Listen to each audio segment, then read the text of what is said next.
Ya, salam saudara-saudara. Salam jumpa kembali di dalam acara dalam ibadah kita. Ibadah online ini saudara-saudara ya. Kita sudah cukup lama tidak bertemu. Ya, cukup kangen juga dengan saudara-saudara yang lain, Pak Karel, Pak Endo, Pak Pendi, Pak Jimmy CS, ya kan? Ada juga sahabat kita yang baru, Pak Rocky dan keluarga, maupun yang lain.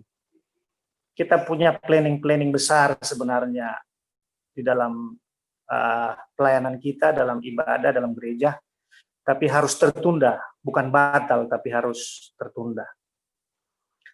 Ya, tapi kita tetap sukacita, saya tetap berbahagia bisa bertemu, berkenalan, bersama-sama dengan saudara-saudara kita.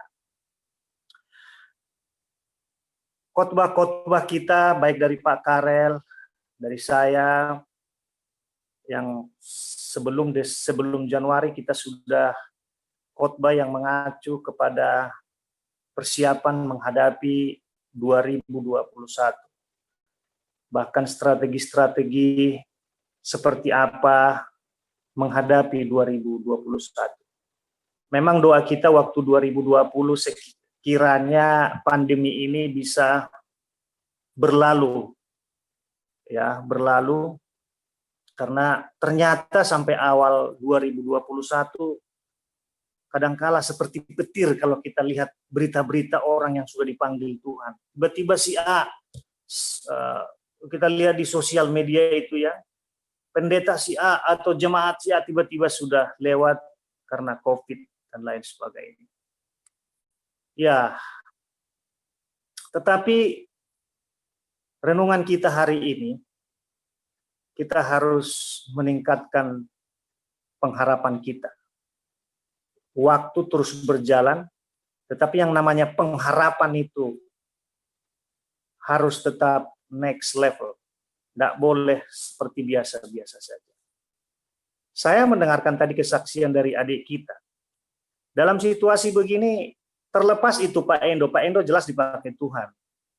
Ya, luar biasa bisa menempatkan adik-adik kita ini atau memberi kesempatan. Tapi yang jelas itu adalah anugerah besar di dalam situasi ekonomi seperti ini masih bisa mendapatkan pekerjaan. Saya kira itu sehubungan atau berkaitan dengan tingkat pengharapan beliau. Berarti beliau selama ini berdoa, berharap bahwa dia akan mendapatkan pekerjaan, walaupun situasi ekonomi yang sangat menekan. Ya, saya sebagai pedagang juga, memang kadangkala saya merasa berdosa kalau menyebut diri saya sebagai pedagang, karena sarjana teologi sebagai pedagang ya, tapi tidak apa-apa lah, ya. Tidak apa-apa, saya kira tidak ada ayatnya itu berdosa ya. Jadi banyak sektor yang mengalami krisis ya. Bahkan banyak kalau teman-teman itu pedagang-pedagang itu yang masih ngontrak itu banyak yang mereka gulung tikar dan pulang kampung, bawa gerobaknya pulang kampung karena tidak mampu bersaing dalam situasi ekonomi seperti ini. Apalagi sebenarnya saya bukan pedagang makanan yang sifatnya kebutuhan hari-harian, ya. Yang paling tetap pokok itu kan bisnis air, gas, itu karena orang bagaimanapun harus makan. Tapi saya adalah bisnis besi-besi, ya kan? Boleh orang tidak beli palu, boleh orang tidak beli gergaji besi, yang penting beli air putih kan begitu kan. Tapi di sini saya mau seringkan bahwa tingkat pengharapan itu harus melaju tetap. Amin. Bahwa tingkat pengharapan itu harus tetap bergerak. Dan itu yang membuat saya tetap survive sampai hari ini. Kalau ada 1-2 hari penjualan misalnya sedikit menurun, saya selalu bilang, hari esok masih ada. Itulah yang disebut dengan pengharapan. Saya kira tidak hanya sekarang. Saya kalau boleh review flashback ke belakang sedikit, saudara-saudara, saya juga punya catatan-catatan planning ada yang tercapai dan ada yang tidak tercapai 2-3 tahun yang lalu. Tetapi tahun ini saya kasih contoh saja ya. 2018 saya itu ada planning 2017 ada planning bahwa 2018 saya harus ganti kendaraan. Tercapai. Saya terus 2019 saya ada planning lagi bahwa 2020 saya harus renovasi toko jadi 2 lantai. Tidak tercapai, saudara-saudara. Bukan berarti, nah di sini saya sampaikan, bukan berarti saya langsung down. Oh, sudah berakhir sampai titik Desember kemarin, toko saya masih 1 lantai. Saya ingin 2 lantai. Saya ingin perbesar. Bahkan ada 1 kamar di atas buat ibadah online seperti ini. Ya.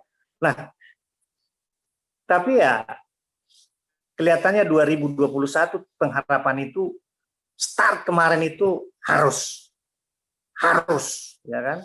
Harus ini. Sedikit emosi kalau pendeta harus. Ya, tetapi tetap dengan cara Tuhan nanti kan. Tapi harus. Dan kelihatannya bulan-bulan depan harus mulai tancap besi. Harus renovasi jadi 2 lantai.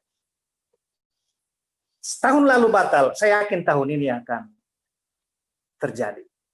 Itu artinya apa? Planning harus tetap berjalan. Penyertaan Tuhan, intervensi Tuhan tidak akan dibatasi oleh situasi apapun. Ketika kita terus berharap hubungan kita dekat dengan Tuhan. Esok penuh harapan. Tapi persoalannya kan kadangkala di pundak kita ini ada situasi negatif di belakang kita, di masa lalu. Makanya dalam kitab Ratapan, coba kita buka kitab Ratapan, saudara-saudara. Kitab Ratapan, pasal 3,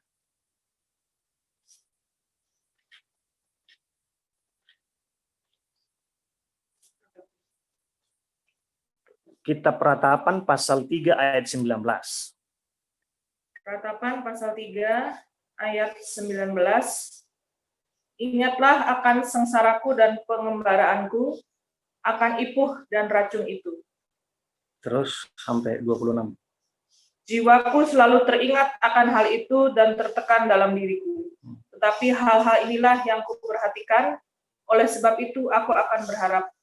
Tak berkesudahan kasih Tuhan, tak habis-habisnya rahmat-Nya, selalu baru tiap pagi, besar kesetiaan-Mu.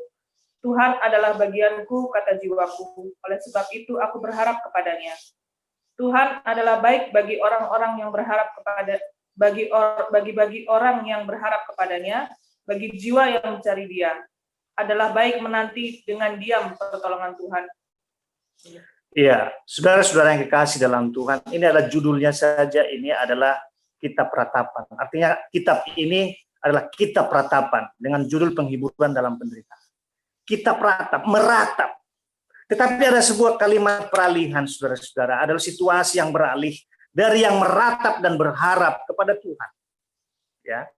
Hari esok saya buat tadi temanya, esok penuh dengan harapan. Artinya kita naikkan tingkat pengharapan kita 2021 ini.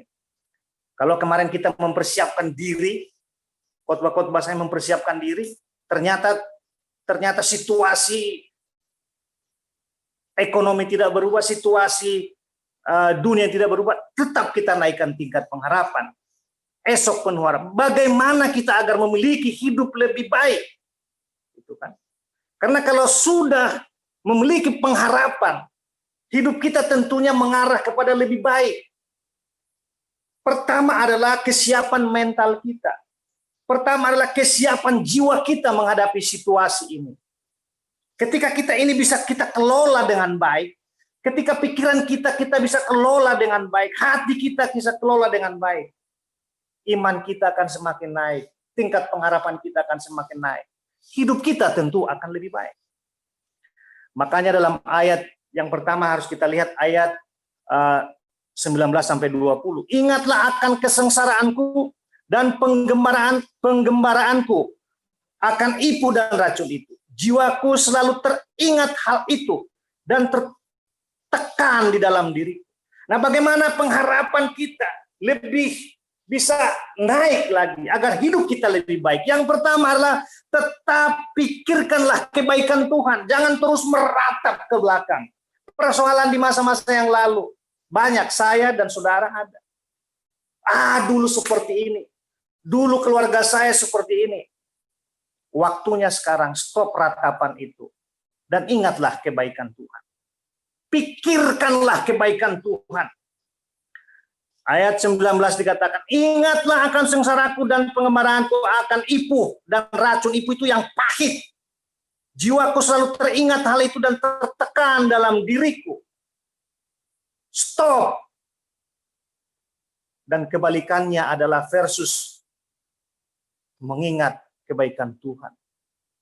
Keburukan masa lalu versus kebaikan Tuhan.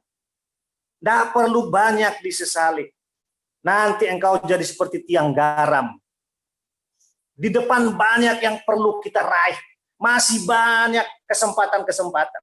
Kalau saya lihat di televisi dikatakan, dalam lorong sana sudah ada cahaya, ada pengharapan. Sama seperti COVID ini, ketika vaksin datang, di ujung sana sudah ada, di ujung lorong itu sudah ada cahaya, katanya, dan itu kita aminkan. Dulu saudara-saudara, orang Mesir kuno ada sebuah tradisi yang sangat unik.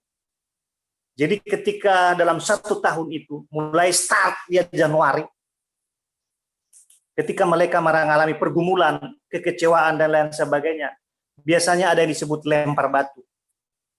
Misalnya mungkin dia disakiti, misalnya mengalami kecewa, dia lempar batu ke satu tempat. Tapi ketika dia mengalami hal yang baik, dia lempar batu putih ke sana. Ya. Terus lakukan itu. Nanti pada akhir tahun, dihitung semua itu batu-batu. Batu mana yang paling banyak? Apakah batu hitam ataukah batu putih? Itu tradisi Mesir kuno. Tetapi kita tidak perlu seperti itu. Cukup kebaikan yang begitu besar. Kebaikan Tuhan yang kita nikmati itu menjadi modal kita untuk melangkah ke depan. Saya kira kalau kita bikin catatan, tidak ada yang bisa membalas kebaikan Tuhan bagi kita masing-masing kalau kita lihat ke belakang. Kadang-kala orang terlalu jauh memikirkan yang sifatnya berkat Tuhan, yang sifatnya pemeliharaan Tuhan. Kita bangun pagi, buka mata saja sebagai mujizat, saudara-saudara. Kita bangun pagi, bisa lihat istri, lihat suami, lihat anak-anak, bisa beraktivitas kembali, itu sudah mujizat. Itu kebaikan Tuhan yang luar biasa. Kesaksian-kesaksian yang sudah kita dengar, Pak Endo pernah mengalami sakit, sampai ke titik zero, tidak ada pengharapan lagi, gula yang akut. Kita dengarkan itu, dan semua kita diteguhkan. Itu kebaikan Tuhan yang luar biasa. Dan itu menjadi kekuatan untuk ke depan. Saya kira teman-teman yang lain juga begitu, saya juga begitu. Ada hal-hal di mana saya mengalami kekacauan, mengalami tekanan, depresi, pernah juga 2-3 tahun yang lalu. Tetapi harus bangkit, tidak terus meratap di situ, hidup berjalan. Nah, kalau meratap di situ tidak ada yang datang, tidak akan ada yang merubah. Tetapi harus melangkah ke depan, mengingat kebaikan Tuhan yang pernah sudah terjadi, kebaikan Tuhan yang sudah pernah saya alami, dan itu akan datang kembali dalam versi yang berbeda. Makanya Pemazmur dalam 42 ayat 5 dikatakan, coba Mazmur 42 ayat 5.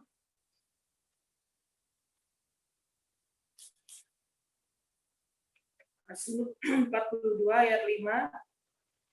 Inilah yang hendak ku ingat, sementara jiwaku gundah gulana. Bagaimana aku berjalan maju dalam kepadatan manusia, mendahului mereka melangkah ke rumah Allah dengan suara sorak-sorai dan nyanyian syukur dalam keramaian orang-orang yang mengadakan perayaan. Raja Daud, orang yang sudah save finansial, save jabatan, kehormatan, tapi dia masih mengalami gundah gulana. Tapi kemanakah laki-laki ini pergi? Dia tetap mencari Tuhan. Dia tidak meratap apa yang dialami di belakang. Tapi dia pergi ke rumah Tuhan. Dia justru pergi ke rumah Tuhan bersorak-sorak. Dia berdoa.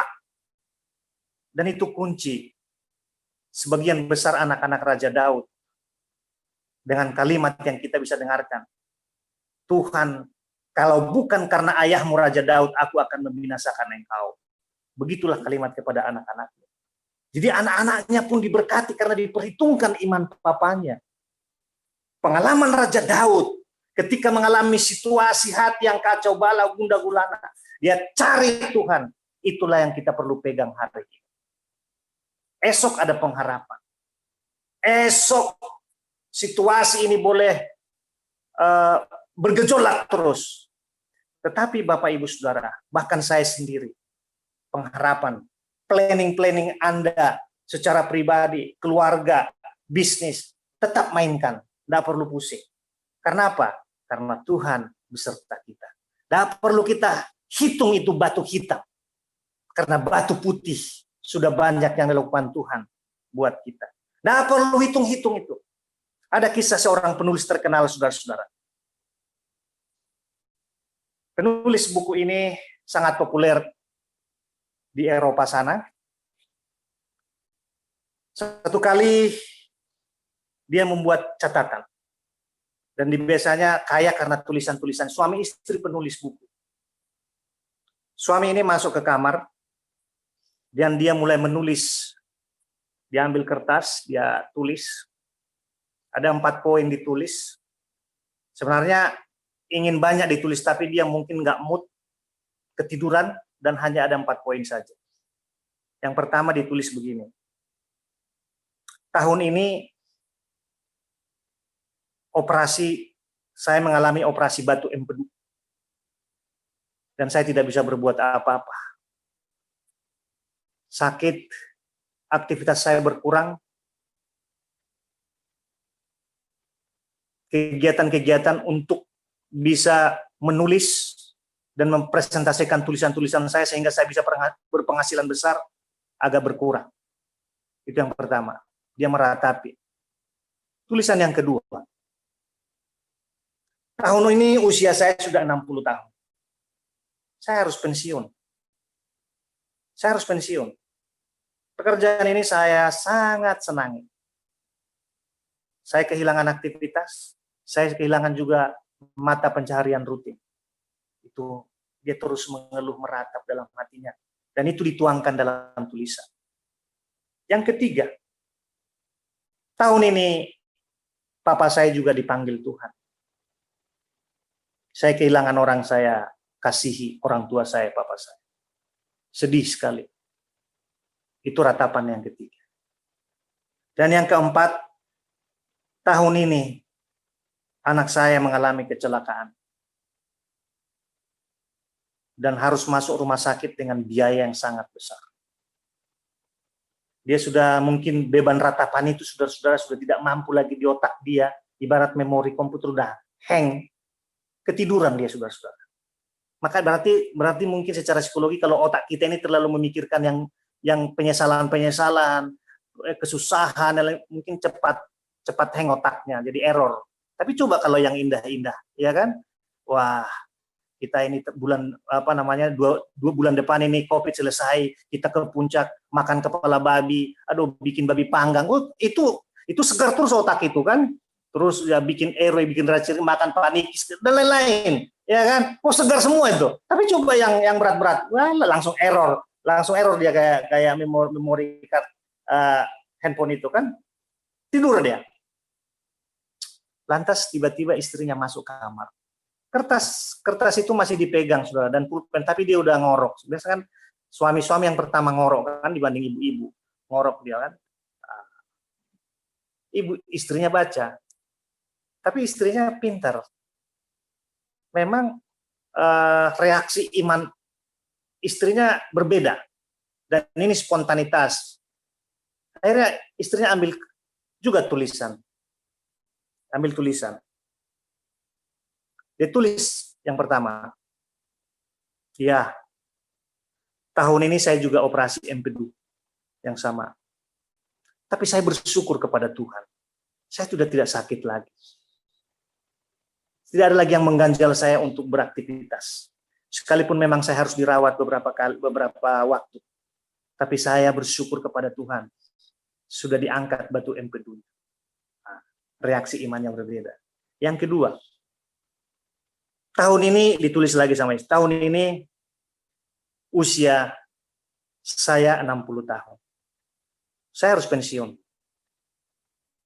Saya bersyukur kepada Tuhan. Pertama, akhirnya banyak waktu saya buat suami dan anak-anak saya. Dan saya juga semakin banyak waktu menulis buku. Itu semua berkat Tuhan. Tulisan yang sangat istimewa. Yang ketiga, diikuti lagi. Tahun ini papa tercinta meninggal. Papa mereka memang meninggal. Papa suaminya dan papa dia. Tapi lebih tua papa suaminya. Papa tercinta meninggal. Umur 80 tahun.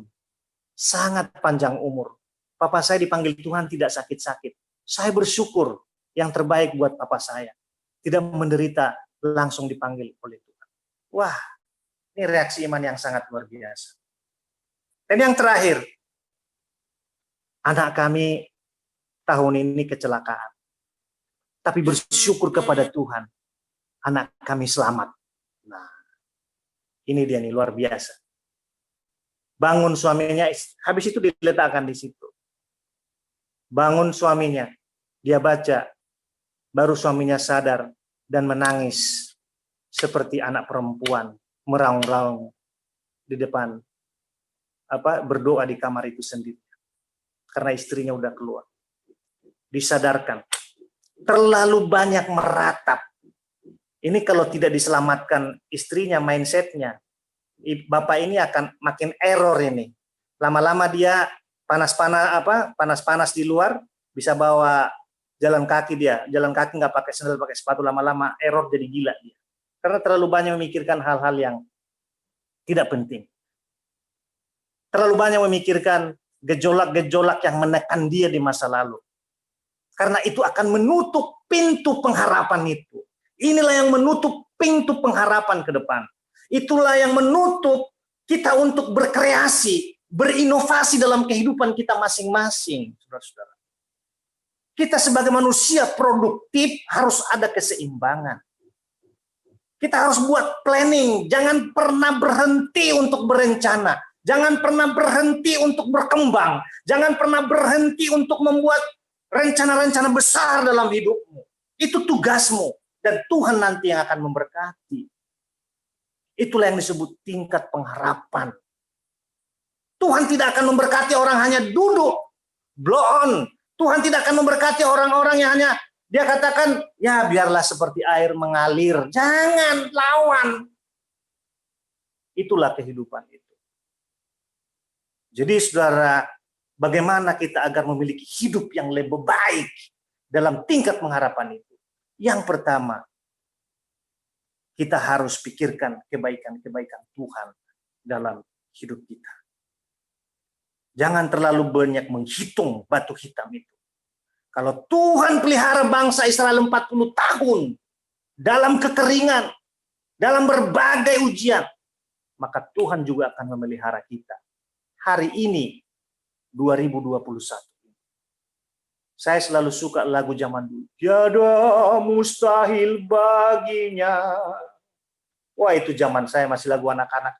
Itu lagu, pokoknya tidak ada yang mustahil. Tidak ada yang tidak mungkin bagi Tuhan kita. Tetapi Tuhan akan mendekati orang-orang yang memiliki reaksi iman yang meningkat. Tuhan akan datang sesuai dengan tingkatan pengharapanmu. Tuhan akan menghampiri sesuai dengan tingkat pengharapan seseorang. Yang kedua, saudara-saudara, bagaimana kita memiliki hidup yang lebih baik 2021 ini? Coba kita lihat ayat 3 sampai 20, pasal 3 ayat 24. Ayat 24. Ayat 24. Tuhan adalah bagianku, kata jiwaku. Oleh sebab itu aku berharap kepadanya. Tuhan adalah bagianku. Saudara-saudara, di awal tadi saya katakan kita harus semakin dekat dengan Tuhan. Mengutamakan Tuhan. Poin yang kedua, bagaimana kita hidup lebih baik. Mengutamakan Tuhan. Tuhan yang paling terpenting. Makanya dalam Mazmur 27 ayat 4. Coba Mazmur 27 ayat 4. Mazmur 27 ayat 4. Ya. Satu hal telah kuminta kepada Tuhan, itulah yang kuingini, diam di rumah Tuhan seumur hidupku, menyaksikan kemurahan Tuhan dan menikmati baiknya. Diam di rumah Tuhan dan menikmati baik. Hubungan yang dekat. Hari-hari ini banyak waktu saudara dengan saya. Hari-hari ini banyak waktu yang tidak kerja ke lapangan tapi online. Hari-hari ini anak-anak muda yang banyak di rumah. Hari-hari ini kita banyak di rumah. Disitulah waktu kita semakin dekat, merenungkan kebaikan Tuhan. Merenungkan perkara-perkara Tuhan yang sudah terjadi. Bahkan mungkin mendoakan orang-orang yang dekat dengan kita. Itu adalah satu peningkatan hubungan yang baik kepada Tuhan. Kenapa? Karena kita terus berkomunikasi dengan Tuhan kita. Kita terus meminta sesuatu dengan kebutuhan-kebutuhan orang lain dalam doa kita. Bersyafaat kepada orang lain dalam doa kita. Itu akan meningkatkan hubungan kita erat dengan Tuhan.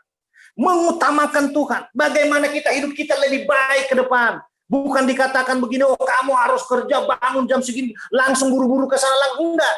Utamakan Tuhan. Maka seiring itu dengan kerja keras kita. Utamakan Dia. Ada dua hal tipe orang yang mengutamakan Tuhan. Yang pertama adalah selalu mengandalkan apapun, pintu toko sebelum dibuka dalam nama Tuhan Yesus. Mengandalkan Tuhan. Mengandalkan Tuhan. Jangan pernah, ada satu kisah saudara-saudara. Kebetulan suami istri ini suka, saya nggak tahu orang Batak atau bukan ini. Suami istri suka, kalau zaman dulu togel, saudara-saudara ya. Saya mudah-mudahan dia bukan orang Batak dalam cerita ini. Kalaupun nanti orang Batak itu paling mungkin marga Huta Barat itu kan. Ya. Nah, karena kan kawan kita ini sudah tidak menganggap lagi Huta Barat, jadi kita jual aja tuh. Jadi, saudara-saudara, istrinya memang mereka secara finansial karena mereka koperasi, saudara-saudara. Koperasi itu orang Batak bilang rentenir, rentenir, ya kan? Berharap sekali istrinya karena hari ulang tahunnya, dia bilang begini, Pak, ini malam-malam ini sebelum tidur, Pak, kemarin malam loh Pak, saya mimpi. Kalau pria orang Batak itu mungkin, karena orang Batak mungkin tidak ada romantis-romantisnya kan, orang mau melamar aja, Dek aku cinta kau, ada pertanyaan? Nggak ada seperti mesti dibawa ke restoran nonton bioskop dulu, nggak ada itu. Aku cinta kau, ada pertanyaan? Ya, oh tidak ada, ya kawin, selesai. Nah, apa dia bilang begitu? Ada apa? Tadi malam aku mimpi, katanya. Mimpi apa kau? Ada nomor togel? Oh bukan. Bukan. Aku mimpi tadi malam. Papa kasih aku bungkusan besar. Ada bingkisan besar, katanya mewah. Wah, ya kan? Padahal istrinya berharap suaminya itu kasih kalung besar kan, seperti rantai anjing kan, ya kan? Biar bisa bawa ke pesta dia kan, kalau ada inang-inang kan ke pesta kan, bawa kayak rantai gitu kan, sampai pura-pura begini keringat, gitu kan. Nah, di pesta itu sampai gini-gini tuh tangannya berkeluar semua itu mas-mas kan. Nah, oh, kau mimpi gitu ya, katanya. Iya, tapi nggak tahu tafsiran mimpi itu apa, kata si istrinya itu. Bapak tahu nggak tafsiran mimpi itu apa? Oh, itu maksudnya kode itu kan supaya, oh ya sudah. Besok kita Papa sudah ngerti. Besok Papa belikan, kira-kira begitu. Besok mereka tidur, bangun pagi hari, pulang suaminya dari kerja, langsung bawa bungkusan, ada bungkusan gitu. Dibawa bungkusan, dikasih, senang banget istrinya, senang banget. Ini kan agak lebar begini kan, seperti buku kan. Pasti ini dalamnya kalung ini. Kebetulan hari Sabtu ada pesta Huta Barat, ya saya harus bisa langsung ke sana ini pakai kalung ini, dia pikirkan. Nah, saudara-saudara, dia istrinya buka. Begitu dia buka, ternyata buku, saudara-saudara. Buku. Kaget, marah istrinya dalam hatinya. Tahu judul bukunya apa? 1000 tafsir mimpi untuk para pecinta togel. Karena kalau togel itu, saudara, ada bukunya itu 1000 tafsir mimpi. Loh, kenapa kau belikan ini? Loh, kau kan tak ngerti kau arti mimpi. Makanya aku belikan ini. Arti mimpi, buku arti mimpi, 1000 tafsir arti mimpi. Kau tafsirkan sendirilah mimpimu, kata suaminya, saudara. Istrinya banting suaminya itu pakai buku. Tafsirlah nenek moyangmu itu, katanya. Nah, berharap kepada manusia, itu kisah kecil ya. Berharap ke manusia. Dan Alkitab juga jelas itu. Sangat tekankan. Jangan berharap kepada manusia atau kekuatan sendiri. Semua akan berakhir dengan kekecewaan. Maka saya bilang dalam keseimbangan, kita boleh berencana, membuat planning. Kita boleh sudah buat bahwa tahun ini akan seperti ini. Tetapi tetap kita akan dibawa kaki Tuhan, mengutamakan Dia. Kalaupun tidak terjadi tahun ini sama seperti saya, jangan marah. Jangan kecewa, jangan meratap, karena kita harus masuk dalam sebuah pemahaman. Biarkan Dia memberkati sesuai dengan caranya. Mungkin tahun ini tidak baik, engkau langsung menerima jawaban ini, kata Tuhan. Tahun depan lah, mungkin tahun depan tidak, tahun depannya lagi, tidak apa-apa. Cara Tuhan itu, mari kita hormati, mari kita imani, dan mari kita terima, supaya kita hidup di dalam kebahagiaan dan sukacita. Itulah yang disebut pengharapan. Pengharapan itu apa? Pengharapan itu bukan berarti, oh tanggal sekian sudah langsung set, enggak. Tunggu saja kalau pengharapan tunggu saja Dia bekerja. Tunggu saja Dia jawab sesuai dengan cara dan waktunya. Jangan seperti Namburu kita tadi. Langsung sudah dia vonis bahwa suaminya akan kasih kalung rantai anjing itu supaya bisa dibawa ke pesta. Kecewa dia. Untung dia nggak siram pakai air panas atau cyanida itu, kalau coba dia siram, dia punya laki-laki pakai cyanida itu, cyanida itu, itu bisa masuk penjara dia. Dan yang kedua, ciri-ciri orang yang mengutamakan Tuhan selalu mencari dalam perenungan kebaikan dan penyertaan Tuhan. Selalu mengikuti aktivitas ibadah rohani seperti ini.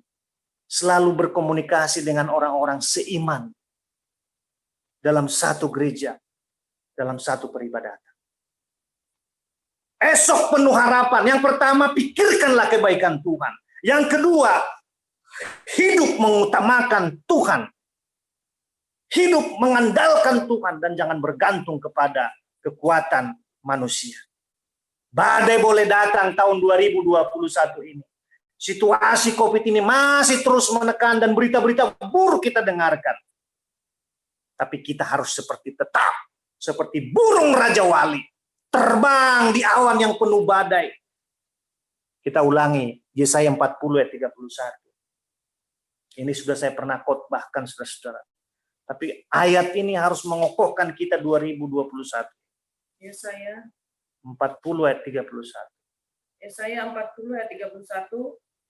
Tetapi orang-orang yang menanti-nantikan Tuhan mendapat kekuatan baru. Mereka seumpama Raja Wali yang naik terbang dengan kekuatan sayapnya.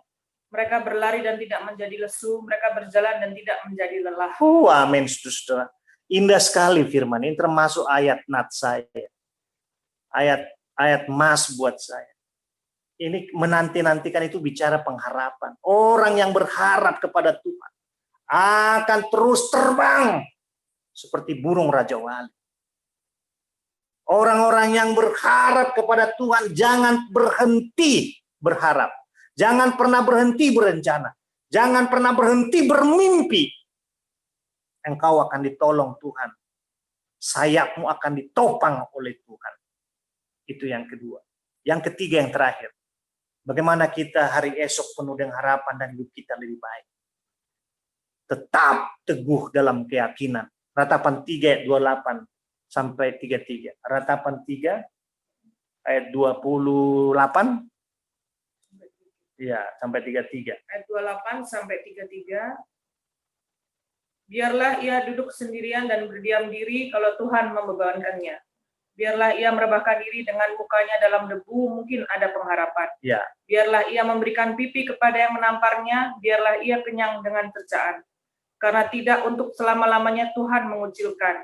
Karena walau ia mendatangkan susah, ia juga menyayangi menurut kebesaran kasih setianya. Karena tidak dengan rela hati ia menindas dan merisaukan anak-anak manusia. amin.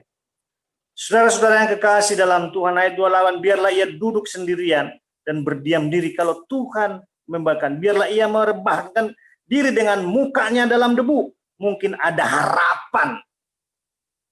Mungkin ada harapan. Tetap teguh. Tetap kuat. Ini berbicara apa? Lebih spesifik lagi. Situasi mungkin boleh tidak berubah saat ini. Tapi kita harus kuat.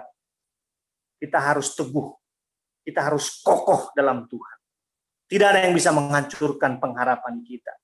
Tidak ada yang bisa menggoyahkan pengharapan kita kepada Tuhan. Semua rencana-rencana sudah saya tulis. Dan tidak ada yang bisa menggoyahkan ini. Karena apa? Sudah kutaruh di bawah kaki Tuhan. Sudah kuyakinkan diriku bahwa Tuhan yang akan menjawab semua perencanaan ke depan 2021. Merubah cara pandang pada setiap masalah. Seperti cara Tuhan memandang kehidupan yang penuh dengan persoalan. Tidak ada yang susah, tidak ada yang sulit bagi Tuhan. Hanya pikiran kita yang perlu kita luruskan.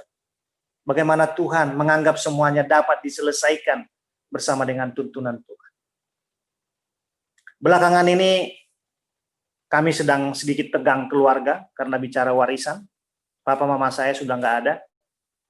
Kebetulan masih ada warisan kelapa sawit di kampung. Dan sebagian dari, sebenarnya bukan dari kami bersaudara, tapi dari pasangan masing-masing. Ya, artinya pendatang di keluarga Butar-Butar atau sudah mulai colek-colek ini warisan ini kan. Sudah mulai colek-colek, bahkan sudah mulai ada yang inisiatif sendiri menikmati hasil. Dan ini si abang saya nomor, oh tidak bisa begitu. Ini sudah mulai panas. Orang Batak kalau sudah beli warisan kan bisa angkat senjata. Ya toh sudah mulai panas. Padahal abang saya pendeta juga, tapi sudah naik ubun-ubunnya. Tidak bisa seperti ini. Nggak boleh. Datang lagi si, bayangan 9 bersaudara sudah kan. Tapi saya yang biasanya super cuek dalam hal ini, saya harus ambil satu sikap. Sikap apa itu? Sikap bijaksana. Supaya tidak terjadi nanti perselisihan makin mendalam, tidak terjadi nanti persoalan yang semakin rumit, tetapi harus tenang untuk menyelesaikan persoalan ini. Kenapa? Kadangkala saya terbawa situasi juga karena hasutannya maksud saya karena masukan-masukan dari adik-adik atau abang saya yang lain. Oh tidak boleh begitu. Itu loh, coba kau telepon dulu dia, kau marahin dulu dia kalimat. Oh enggak. Saya harus tetap tenang. Saya harus tetap tenang dan memunculkan kalimat-kalimat yang bijaksana. Saya bilang persoalan boleh ada. Sehingga saya bilang dalam kesimpulan, warisan ini tidak perlu dibagi, warisan ini harus dilestarikan, jadi peninggalan orang tua kita dari nol, yatim piatu, bisa memiliki kebun sawit seperti ini, itu karena kerja keras beliau. Dan Anda semua harus nikmati kerja kerasmu dengan anak-anakmu. Urusan ini biarkanlah ini kita lestarikan, nanti kita buat notarisnya. Orang Batak kan kalau tidak masuk langsung jalur hukum itu agak susah. Jadi bisa digoncang ini, Monas saja bisa digoncang kan. Jadi harus bisa akte notarisnya bahwa itu tidak dijual. Wah, terus tekanan. Oh, tidak bisa begitu, harus begini, harus begini.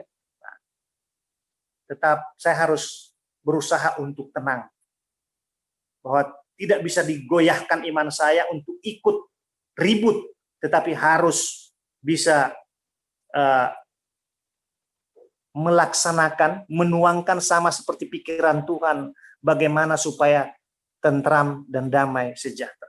Melihat persoalan ini saya harus seperti bagaimana cara Tuhan melihatnya. Kalau tidak mengalami amburadul. Nah, dalam hidup itu sama, saudara-saudara. Kita harus melihat segala sesuatu yang terjadi ini dengan cara pandang Tuhan. Kalau tidak, kita akan down. Kalau tidak, kita akan mengalami stagnan dan tidak bisa berbuat apa-apa. Saya tetap planningkan. Usaha saya tetap jalankan. Saya tahun 2021 ini, saya biasanya main listrik hanya sebatas ini. Saya harus mulai main pipa, harus mulai main besar, main ini. Kenapa? Biarpun itu batal nanti dari 10 yang saya catat itu, tidak apa-apa. Karena saya tahu, setiap rencana saya pasti diberkati Tuhan. Karena cara pandang saya, seperti cara pandang Tuhan melihat situasi ini. Semuanya bisa kita kerjakan. Semuanya kita bisa lalui 2021 ini. Kalau kita tetap teguh dalam keyakinan. Kita tetap kokoh dalam keyakinan. Kalau melihat situasi ini, adik kita tadi mungkin susah dapat kerja. Boro-boro dapat kerja sekarang. Banyak di PHK. Di kompleks pertokoan saya, perumahan, muncul pedagang-pedagang baru, pedagang rumahan itu sampai 60-70%. Kenapa? Karena tidak ada penghasilan di rumah lagi. Akhirnya jadi pedagang online, pedagang antar nawarin-nawarin dari pintu, muncul. Karena memang ekonomi itu sangat tertekan sekarang. Tapi kalau masih dapat pekerjaan hari ini, itu adalah sebuah tembusan iman yang luar biasa, pengharapan. Hari esok penuh dengan harapan. Hidup kita akan lebih baik karena kita bersama dengan Tuhan Yesus. Jangan gampang menyerah, tetap sabar dan gigih bekerja. Tuhan akan memberkati kita. Bapa di sorga, kami bersyukur pada renungan singkat hari ini. Kiranya memberkati dan meneguhkan kami. Kami tetap di dalam Tuhan, kami tetap dalam tangan-Mu yang kudus. Sehingga kami cakap melakukan segala perkara. Semua rencana planning kami 2021 ini kami taruhkan di bawah kaki Tuhan. Dan mari Tuhan Engkau memberkati dalam nama Tuhan Yesus. Kami percaya Engkau menjawab sesuai waktu dan cara Tuhan. Haleluya. Amin.